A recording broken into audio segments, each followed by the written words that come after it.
بسم اللہ الرحمن الرحیم. اس بحث سے قطع نظر کہ سپریم کورٹ میں کیا ہوگا، کون حکومت بنائے گا، کون حکومت میں نہیں رہے گا، لیکن اور کس کے اوپر کنٹمپٹ لگے گا، اس سے بات بہت آگے بڑھ چکی ہے.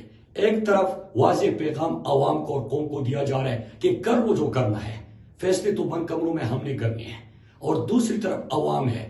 جب جو ریجیم چینج آپریشن پاکستان میں ہوا، قوم نے اس کو اپنی توہین سمجھا، قوم کی توہین ہوئی اور وہ سڑکوں پہ نکلے، بارہا نکلے، اپنا پرامن احتجاج ریکارڈ کیا، اور پاکستان کی تاریخ کا ایک وقت میں تمام پاکستان کے شہروں اور دیہات میں سب سے بڑا احتجاج ہوا.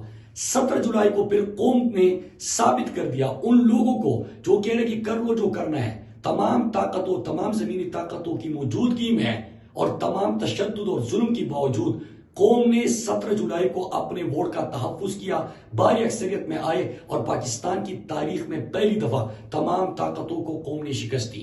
لیکن کل جو تماشا لگا، جس انداز سے قوم کے ووٹ کی توہین کی گئی، جس انداز سے مینڈیٹ کی توہین کی گئی، تو پھر شام کو، رات کو جب لوگ نکلے سڑکوں پہ، اور F9 پارک میں جو میں نے خود مناظر دیکھے، جو میں خیبر پختونخوا سے، کراچی سے، پنجاب سے جو خبریں آ رہی تھی، لیکن میں آپ کو اپنے آنکھوں دیکھا حال بتا رہا ہوں کہ یہ حالات آپ سب کے قابو سے نکل رہے ہیں.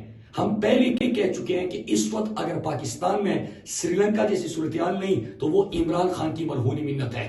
لیکن قوم کی آنکھوں میں اس وقت غصہ ہے، ان کی آنکھوں میں کل میں نے خون دیکھا. جس انداز سے وہ آگے بڑھنے کی کوشش کر رہے تھے، جو ان کے نعرے تھے، جو غصہ تھا، جو اپنی توہین سمجھ رہے تھے، ان سے اور صبر نہیں ہو رہا.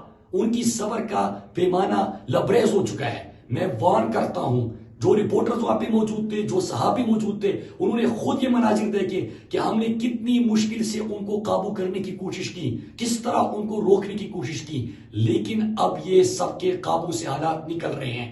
ہمیں فیصلہ کرنا ہوگا، فیصلہ پاکستان کے لیے. سبسکرائب کریں اور بیل دبائیں تاکہ کوئی خبر رہ نہ جائے.